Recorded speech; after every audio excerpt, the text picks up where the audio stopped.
રણની પથરાળ, ઉજ્જડ અને ડુંગરાળ જમીન, પાણીની અઢળક સમસ્યા, ઉપરથી સૂકું વાતાવરણ કે જ્યાં સામાન્ય પાકનું ઉત્પાદન લેવું એ પણ લોહી પાણી કરવા સમાન છે. આવી જમીનને ખેડીને બાગાયતી પાકનું ઉત્પાદન કરવું, ગુણવત્તાયુક્ત ઉત્પાદન મેળવવું તેમજ ભારતભરમાં પોતાના પાકને નિકાસ કરવી, મબલક પાક સાથે લાખોની આવક, આ બધું એ પણ પ્રાકૃતિક ખેતી થકી મેળવી રહ્યા છે. કચ્છના વેરાણ રણમાં બાગાયતી પાકનું વાવેતર કરનાર જગદીશ લીંબાણીએ આ વાતને સાર્થક કરી બતાવી છે. ખેડૂત મિત્રો માટે પ્રાકૃતિક ખેતીના પ્રેરણારૂપી બીજ બોયા છે. પ્રાકૃતિક ખેતી એટલે પ્રકૃતિના મૂળભૂત સિદ્ધાંતો આધારિત દેશી ગાયના ગોબર અને ગૌમૂત્ર થકી ઓછા ખર્ચે કરવામાં આવતી ખેતી છે. આવી જ પ્રાકૃતિક કૃષિને પ્રોત્સાહન આપવા સરકાર દ્વારા પ્રાકૃતિક કૃષિનું જન અભિયાન ચલાવવામાં આવી રહ્યું છે. હાલ રાજ્યભરમાં મોટી સંખ્યામાં ખેડૂતો રાસાયણિક ખેતીથી થતા ખર્ચાઓની સામે પ્રાકૃતિક ખેતીથી થતા ફાયદાઓની અવગત થઈ ને પ્રાકૃતિક ખેતી તરફ વળ્યા છે, જેમાં કચ્છના ખેડૂતો પણ ધીમે ધીમે પ્રાકૃતિક ખેતી થકી થતા લાભ ઉઠાવી રહ્યા છે. કચ્છના નખત્રાણા તાલુકાના દેવપર યક્ષ ગામના રહેવાસી ખેડૂત જગદીશ લીંબાણી 35 વર્ષથી ખેતી સાથે જોડાયેલા છે. પોતાના અનુભવ અને પ્રાકૃતિક ખેતી પદ્ધતિથી બાગાયત પાકનું ગુણવત્તાયુક્ત ઉત્પાદન મેળવી રહ્યા છે. પ્રાકૃતિક ખેતી ક્ષેત્રે એવોર્ડથી સન્માનિત થયેલા જગદીશભાઈ ખેડૂતોને તાલીમ પણ આપે છે.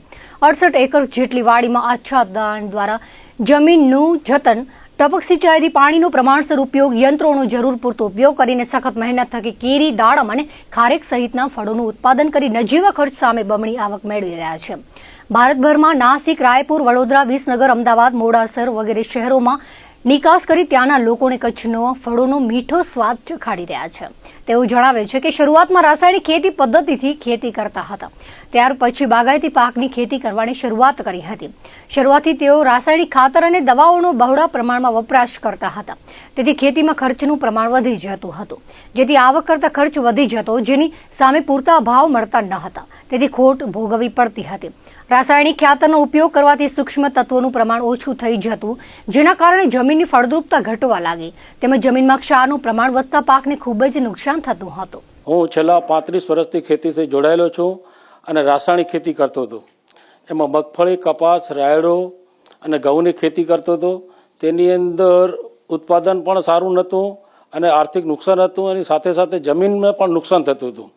ત્યારબાદ પાછળ 2018થી હું આ પ્રાકૃતિક ખેતી સાથે જોડાયેલો છું, અને તે પ્રાકૃતિક ખેતીની મને કરમસદથી સરદાર વલ્લભભાઈ પટેલની વાડીએથી મળી, અને ત્યારબાદ મેં સુભાષ પાલેકર સાહેબની શિબિર 2018, 19 અને 20માં કરેલી છે. તો તેની અંદર મને સારું એવું નોલેજ મળ્યું, અને અત્યારે હું આંબાની ખેતી કરું છું, પ્રાકૃતિક ખેતી કરું છું. એની અંદર શરૂઆતમાં કષ્ટી પડી, પણ ત્યારબાદ સારું એવું ઉત્પાદન છે. છેલ્લા 3 વર્ષથી તો બહુ સારું ઉત્પાદન મળે છે. એની અંદર આજે મારા 13.5 એકરમાં આંબા છે, અને હાલ આ સાલની અંદર 125 ટન જેવું ઉત્પાદન ગણતરી છે. અને આ ખેતીની અંદર પ્રાકૃતિક ખેતીની અંદર સરકાર તરફથી વિવિધ યોજનાનો લાભ મળે છે. આત્મા, બાગાયત ખાતું અને ખેતીવાડી ખાતા તરફથી સાહેબોની તથા સરકારની જે જ્ઞાન અને જરૂર છે તે ભલામણ મળે છે, અને યોજનાઓનો પણ લાભ મળે છે.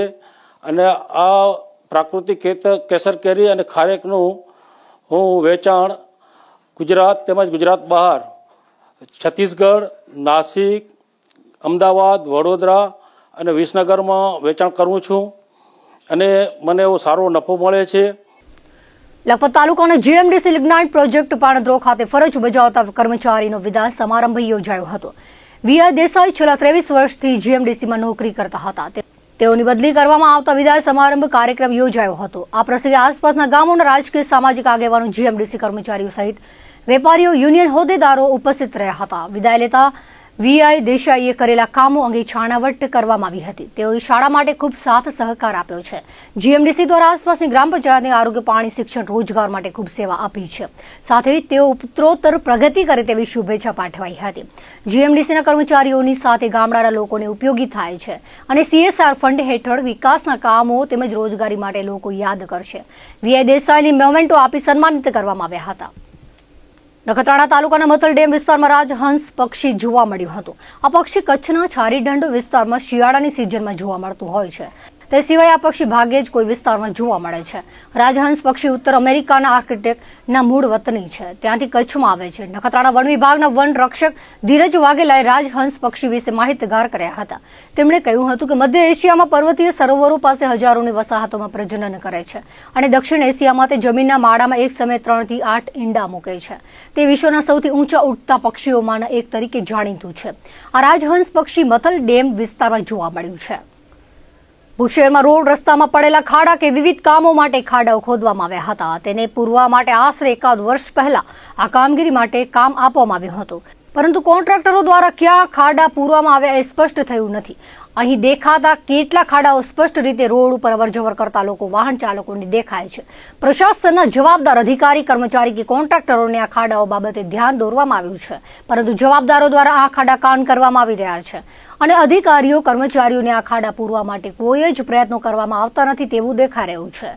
રોડ રસ્તામાં પડેલા ખાડા આગામી સામાન્ય વરસાદમાં પાણીથી ભરાશે ત્યારે ભયંકર અકસ્માત સર્જાવાની ભીતિ સેવાઈ છે.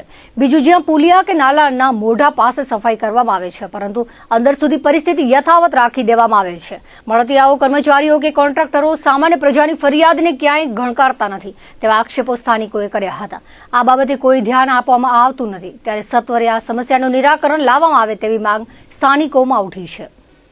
દર વખતે ચોમાસામાં નખત્રાણા શહેરને જળ ભરાવની સમસ્યા સતાવે છે. નાના મોટા પુલિયાઓના દબાણોના કારણે અને સાંકડા હોવાથી ગામનું પાણી જઈ શકતું નથી, જેના કારણે જળ ભરાવની સ્થિતિ સર્જાય છે. જે અંગે પ્રાંત અધિકારી સુરેશ સુથારને આ રજૂઆત કરતા લોકોને સાંભળી તરત જ આરએનબી સ્ટેટ અને નગરપાલિકાને દબાણ તોડી પાડવા સૂચના આપી ઓન ધ સ્પોટ કાલ સુધીમાં દબાણો હટાવવા સૂચના આપતા લોકોએ રાજીપો વ્યક્ત કર્યો હતો. પ્રતિનિધિ મંડળે વથાણમાં પાણીને અવરોધરૂપ માતૃસ્પર્શ હોસ્પિટલ પાસે અવરોધરૂપ દબાણોના કારણે બેડ જેવી સ્થિતિ સર્જાવાના કારણે કલાકો સુધી ટ્રાફિક જામ થાય છે, જેથી વથાણ વિખૂટું પડી જાય છે. રોડને અડીને પુલિયા પર બિલ્ડિંગના માલિક દ્વારા ખોટી પરમિશન લઈને કામ કર્યું છે, જેથી રોડથી 3 ફીટના અંતરે છે અને આ બાબતે નગરપાલિકા દ્વારા પુલને દૂર કરવા માટે નોટિસ પણ આપવામાં આવી હતી, છતાં દૂર કરવામાં આવ્યા નથી. દબાણ હટાવવાની કામગીરી ચાલુ હતી ત્યારે ઝુંબેશ વેળાએ જેસીબીથી કામગીરી કરવામાં આવી હતી, પરંતુ ન તૂટતા કામગીરી બંધ રાખવામાં આવી છે. ઝુંબેશને 1 મહિનાથી વધુ સમય થયો છતાં પાલિકાએ શા માટે કામગીરી નથી કરી તેવા સવાલો નગરજનોએ ઉઠાવ્યા હતા. આ દબાણના કારણે પાણીનો ભરાવો થતા રોડ પર આવેલ દુકાનોમાં પાણી પ્રવેશે છે, જેથી નુકસાન થાય છે. આ 1 વર્ષ પહેલા દુકાન માલિકોએ અરજી કરી હતી. 12 મહિના થયા છતાં કોઈ કાર્યવાહી કરવામાં આવી નથી, જેથી ફરીથી પાણીનો પ્રવાહ રોકાઈ જવાના કારણે જળભરાવની સ્થિતિ સર્જાઈ છે. રજૂઆતો સાંભળીને પ્રાંત અધિકારીઓએ તંત્રને તાત્કાલિક દબાણ તોડી પાડવા સૂચના આપી હતી. મેં માતૃસ્પર્શ હોસ્પિટલની બાજુમાં જ અમારું ઘર છે, તો ત્યાં એવી સમસ્યા છે કે જે પુલ બન્યો છે એના લીધે કરીને ઘરમાં અમારા તો ઘર સુધી અંદર સુધી છેક પાણી જાય છે. ચોમાસાની ઋતુમાં જો અમારે ઘરની બહાર ક્યાંય પણ જવું હોય તો અમારે 100 વખત વિચાર કરીને નીકળવું પડે, કેમ કે જે આગળથી જે છેલ્લો જાય છે, જે પુલના લીધે સતત પાણી ત્યાં અટકી જાય છે, આગળ એનો નિકાલ થતો નથી. તો એ નિકાલ ન થવાના લીધે અમારા બધા લોકોના ઘરની અંદર છેક પાણી જાય છે. તો હવે બધા અમે ઉગ્ર સ્વભાવે એટલું જ કહેવા માંગીએ છીએ કે જે બી થાય આનું એ જલ્દીથી જલ્દી નિરાકરણ લાવો, નહીં તો અમે ગાંધી સિંજા માર્ગે કાંઈ પણ અનશન ઉપર ઉતરશું કે તમારે કલેક્ટરની પરમિશનથી અમે આ બધું આગળ કરવા માટે હવે પ્રોસેસ કરવા જઈ રહ્યા છીએ. જે માતૃસ્પર્શ હોસ્પિટલ છે ત્યાં કને એક પુલ બનાવવામાં આવ્યો છે. એ પુલના દ્વારા વરસાદી પાણી રોકાય છે. રોકાવાના કારણે આજુબાજુના દુકાનોમાં અને 100 થી 150 ઘર છે એ બધાના ઘરમાં પાણી જાય છે. 3 થી 4 વખત મામલતદાર કચેરીમાં, કલેક્ટર ઓફિસમાં, આરએનબીમાં રજૂઆત કરી છે, આવેદનપત્ર આપે છે, પણ આજ દિવસ સુધી કોઈ સંતોષકારક અમને જવાબ નથી મળ્યો અને આનો કોઈ ઉકેલ પણ હજી આવ્યો નથી. બસ માંગ એક જ છે કે પુલિયું જે છે એ ગેરકાયદેસર રીતે કે જે હોય અડચણરૂપ હોય તો એને તોડી નાખવામાં આવે અને જેમ આજુબાજુ દુકાનોમાં બધે જ નીચે ડીપ છે તો એવું ડીપ કરી નાખે તો કોઈને તકલીફ પણ ન પડે અને એને પણ તકલીફ ન પડે. આજુબાજુ દુકાનવાળા બધા પગથિયાના જ અંદર દુકાનમાં જાય છે તો એ લોકોને તકલીફ ન પડવી જોઈએ. એ પણ અમારી જેવી જ રીતે દુકાનમાં અમે જઈએ છીએ તો ત્યાં આગળ પગથિયા હોય તો એ પણ લોકો સરળતાથી જઈ શકે છે. એ નગર આપણે નાયબ કાર્યપાલિકાને મંજૂર કરેલું, તો આપણે પ્રશ્ન એ થાય છે કે રસ્તાને અડીને 3 ફૂટ મંજૂર કેમ થાય? અને ધારો કે મંજૂર થયો છે તો પછી એને રદ કરો મંજૂરી. મહિના પહેલા દબાણ હટાવવાનો જે પ્રોગ્રામ હતો ત્યારે એમને નોટિસ પણ આપેલી છે કે આ તમે પુલિયું હટાવી લો, અને 2 વખત જેસીબી પણ આવેલું પણ જેસીબી તોડી ન શકેલું. એટલે તોડવા માટે હવે કયા કારણ આમ નડે છે એના માટે અમે આ સાહેબને મળવા આવ્યા છીએ કે 5 દિવસની અંદર અમને નિરાકરણ કરી આપો, નહીં તો પછી અમને ઉપર બેસવા માટે પરમિશન આપો. બસ પુલ ફીની હિસાબે આખા ગામની અંદર પાણી ભરાય છે રિટર્ન એને માતૃસ્પર્શ હોસ્પિટલ કને તો એમાં રિટર્ન પાણી આવી ઘરોમાં અને દુકાનોમાં પાણી જતું હતું. એના માટે ગઈ સાલ પણ રજૂઆત કરેલી, પણ સાહેબે બહુ રિસ્પોન્સ સારો આપ્યો છે અને તોડી નાખવા માટે આદેશ પણ કર્યો છે. કચ્છના જિલ્લામાં તો ભુજથી ખાવડા સુધીનો હાઈવે વિસ્તાર 2020 સુધી બેકાર લાગતો હતો. વર્ષ 2020માં આરઈ પાર્કનું કામ શરૂ થયું છે. ત્યારથી આ હાઈવે સોલાર પેનલ્સ, પવનચક્કીના ભાગો, તાર, લોખંડની પટ્ટીઓ, બાંધકામ માટેના રો મટીરીયલ વગેરે લઈ જતા ભારે અને અતિભારે વાહનોના ટ્રાફિકથી સતત ધમધમતો રહે છે. આરઈ પાર્કથી નૈઋત્ય દિશામાં 100 કિલોમીટર દૂર અબડાસા તાલુકાના નલિયા નજીકનું કચ્છનું ધોરાડ અભયારણ્ય આવેલ છે. ધોરાડના છેલ્લા એવા રહેઠાણ સુધી પવનચક્કીઓ અને સોલાર પાર્કથી ઉત્પન્ન થતી વીજળીના વહન માટે ઉભી કરાયેલ તારની ઝાડનું ઝડપથી વિસ્તરણ થઈ રહ્યું છે. ભારતે વર્ષ 2030 સુધીમાં 500 ગીગાવોટ જેટલી વીજળી પુનઃપ્રાપ્ય ઉર્જા સ્ત્રોતમાંથી ઉત્પન્ન કરવાની ક્ષમતા મેળવી લેવાનું લક્ષ્ય રાખ્યું છે, જેના ભાગરૂપે કચ્છમાં સોલાર અને વિન્ડ પાર્ક બની રહ્યા છે.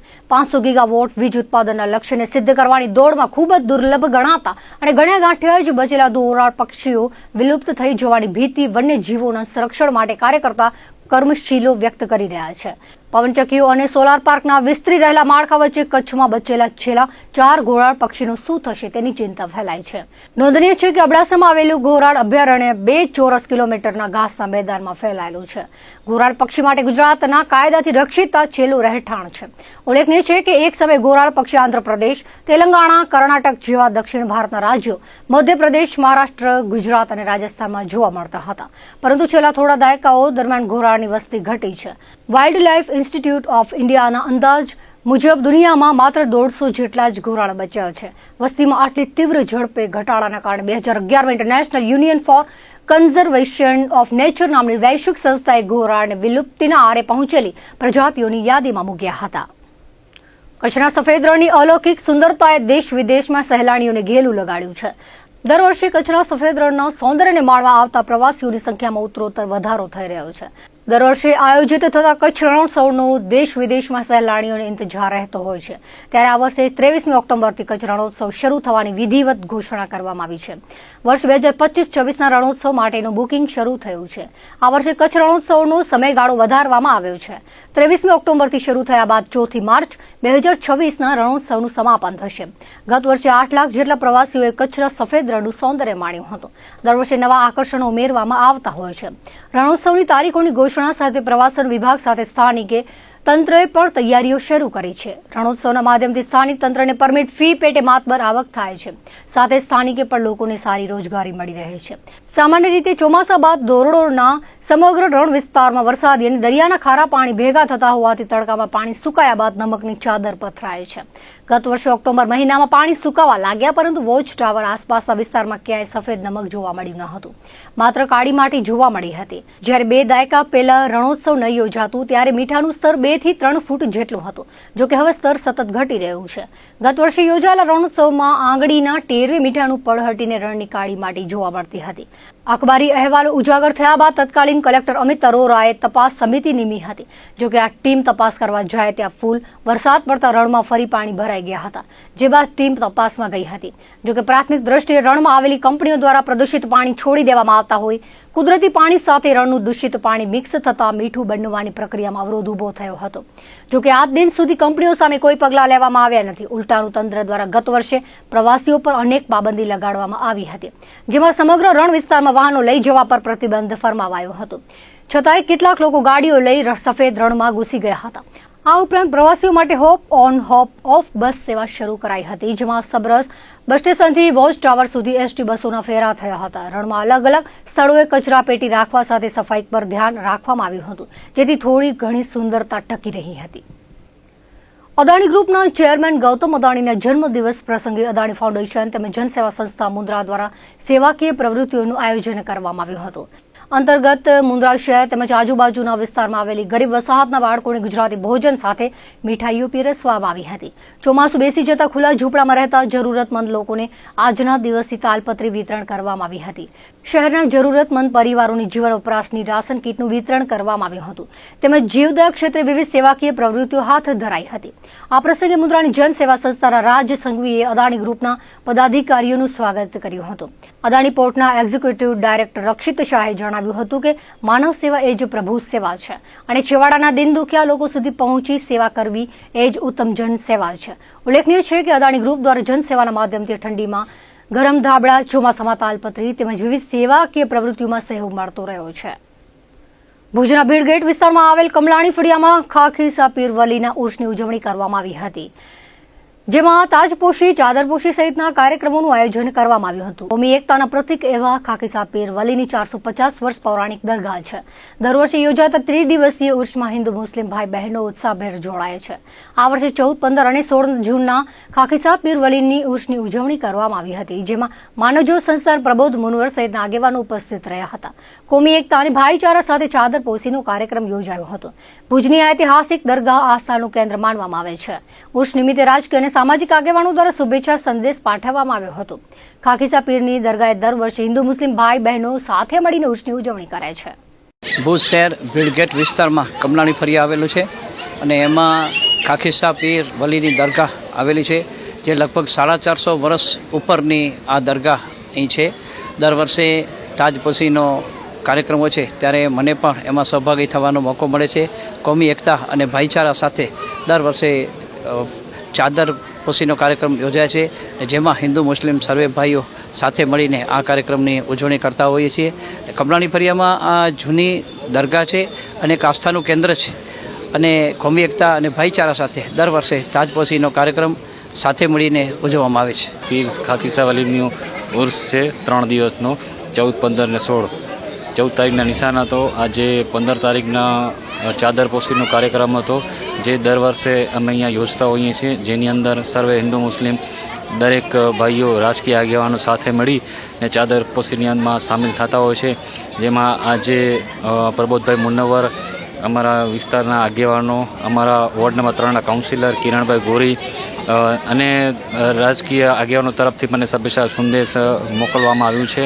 ઇન્દ્રજીતસિંહ જાડેજા, રાજેન્દ્રસિંહ જાડેજા એ લોકો પણ શુભેચ્છા સંદેશ મોકલ્યો છે. અમારા વોર્ડના 3 નગરસેવકો. આ દરગાહ 450 વર્ષ જૂની છે. એનો આ દરગાહનો ખાખીસા પીર વલીનો લગભગ ઘણો ઇતિહાસ છે. આ જોવા જઈએ તો અમે દર વર્ષે અહીં બધા સર્વ ભાઈઓ સાથે મળી ને એમનો ધામધૂમથી ઉર્સ દર વર્ષે ઉજવતા હોઈએ છીએ. તો દર્શક મિત્રો, હતા ત્યાર સુધીના કચ્છ ઉદય ટીવી સમાચાર. ફરી મળીશું નવા સમાચારો સાથે, નવી અપડેટ સાથે. ત્યાં સુધી મને રજા આપશો. નમસ્કાર.